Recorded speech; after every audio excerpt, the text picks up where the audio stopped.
जियो BlackRock mutual fund house ने उनकी 6 schemes जो एक्टिव मैनेज है उनके अंदर मेजर चेंजेस करे हैं।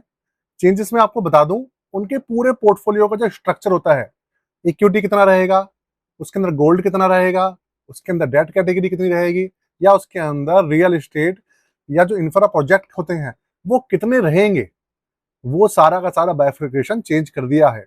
मतलब कहने का ये है कि ए टू जेड जो फंड है उनके अंदर जो रिटर्न्स इनको निकाल कर नहीं दे पा रहे हैं, उसको निकालने के लिए इन्होंने एक मेजर स्टेप चला है। वो क्या है? आप वन बाय वन चैनल पर बने रहिएगा एंड तक। जितने भी 6 स्कीम्स हैं उनके अंदर जो भी चेंजेस हैं वो मैं आपको बताने वाला हूं। साथ में अगर अच्छा लगे तो चैनल को सब्सक्राइब कर लीजिएगा और वीडियो को लाइक कर लीजिएगा। दोस्तों शुरू करते हैं। कंप्यूटर स्क्रीन चालू हो चुकी है। देखिए आपके सामने है कि Jio BlackRock mutual fund house ने अनाउंस करा है फीचर चेंजेस 6 म्यूचुअल फंड में।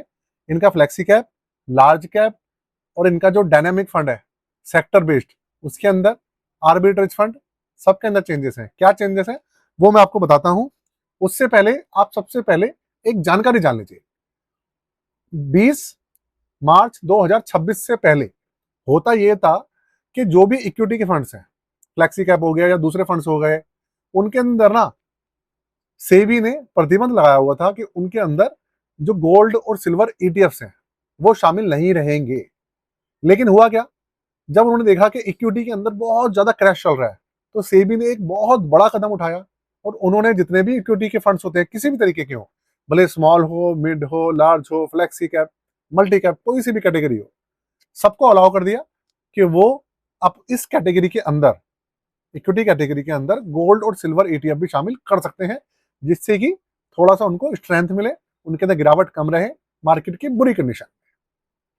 तो इसी को लेकर Jio BlackRock mutual fund house ने अहम कदम उठाए हैं।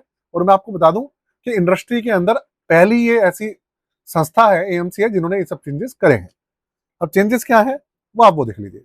सबसे पहले मैं आपको बताऊं, ये जो चेंजेस हैं ये 26 फरवरी से लागू हो जाएंगे। जो चेंजेस हैं पहले आप देखिए। सबसे पहले Jio BlackRock flexi cap fund की बात हो रही है। अब क्या होगा? अब होगा ये कि 65 से लेकर 65% से ऊपर तक इक्विटी रहेगी और इसके अंदर जो, ठीक है, इसमें लार्ज कैप, मिड कैप और स्मॉल कैप कंपनीज रहेंगी। मतलब कहने का यह है कि 65% या उससे ऊपर लार्ज कैप, मिड कैप और स्मॉल कैप जो स्टॉक्स हैं वो शामिल कर सकता है एएमसी। उसके बाद 0 से 35% हिस्सेदारी वो रह सकती है मनी मार्केट इंस्ट्रूमेंट्स की। उसके बाद जो लिक्विड इंस्ट्रूमेंट्स हैं वो भी इसमें शामिल हो सकते हैं। उसके बाद 0 से 20%, 0 से 20%, ये देखिए, गोल्ड और सिल्वर ईटीएफ शामिल हो सकते हैं। पहले गोल्ड और सिल्वर नहीं हो सकते थे, अब हो सकते हैं। और 0 से 10% ये INVITS भी शामिल कर सकते हैं। जो इंफ्रा प्रोजेक्ट हैं, दूसरे जो प्रोजेक्ट चल रहे हैं, उनको भी शामिल कर सकते हैं। कहने का मतलब ये है कि जो म्यूचुअल फंड है वो फुल ऑन डाइवर्सिफाइड हो जाएगा। उसमें रियल एस्टेट के project, infra project, gold ETF, silver ETF, equity, money market instrument, debt category, सारी चीजें शामिल कर देंगे। अब शामिल तो कर देंगे, उसके बाद रिटर्न्स निकल कर आएंगे या नहीं आएंगे वो सब बात की चीजें हैं। लेकिन हाँ, ये मैसिव चेंजेस कर रहे हैं। उसके बाद इनका जो Jio BlackRock large cap fund है उसके अंदर भी यही चीज कर रहे हैं। इसके अंदर 80% और उससे ज्यादा ये इक्विटी रखेंगे। उसके बाद 0 से 20% ये उसके अंदर इक्विटी रिलेटेड जो इंस्ट्रूमेंट्स हैं other than large cap companies वो रखेंगे। 0.0 से 20% तक ये उसके अंदर मनी मार्केट इंस्ट्रूमेंट्स वो रख सकते हैं। और 0 से 20% ये गोल्ड और सिल्वर ईटीएफ रख सकते हैं। और 0 से 10% ये रख सकते हैं INVITS। अब आपके दिमाग में ना एक चीज आ रही होगी कि यार 0 से 20%, 0 से 20% सिल्वर रख सकते हैं, 0 से 20% ये आप जो डेट कैटेगरी है वो रख सकते हैं, 0 से 20% ये इंफ्रा प्रोजेक्ट रख सकते हैं। इतनी सारी चीजें कैसे ऐड कर लेंगे? तो मैं आपको बता दूं, 0 से 20% या 0 से 10% का मतलब ये है कि उसके अंदर ये 1% भी रख सकते हैं, 2% भी रख सकते हैं, या 10 मैक्स टू मैक्स 10% तक शामिल कर सकते हैं। उसका मतलब ये है, ये जो मैं आपको बता रहा हूं ना कि 0 से 10%, 0 से 20%, 80% तक, वो ये मिनिमम से मैक्सिमम कैटेगरी है। मिनिमम इतना, मैक्सिमम इतना। तो सबको मिलाकर ऐसा तो है नहीं कि उसका जो एलोकेशन है वो 150% या 160% हो जाएगा, ऐसा तो होगा नहीं, रहेगा तो 100% ही, है ना। तो वो कहानी है, आप इसको देखकर कंफ्यूज मत होइएगा। किसी को 2% रख लिया, किसी को 5% रख लिया इन्होंने, किसी को 3% रख लिया, इस तरीके से करेंगे काम। जैसे कि किसी फंड के अंदर गोल्ड 5% रख लिया, सिल्वर 2% रख लिया, इंफ्रा प्रोजेक्ट 5% रख लिए, इक्विटी 75% रख लिया, मनी मार्केट इंस्ट्रूमेंट 10% रख लिया। इस तरीके से ये पूरा जो उसका पोर्टफोलियो वो बनाएंगे।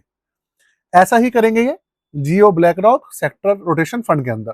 ये भी इनका जो फंड है अच्छा नहीं कर पा रहा है, उसके अंदर ये वही करने वाले हैं, गोल्ड सिल्वर इंफ्रा प्रोजेक्ट जो भी चीजें वैसी रखेंगे, ठीक है।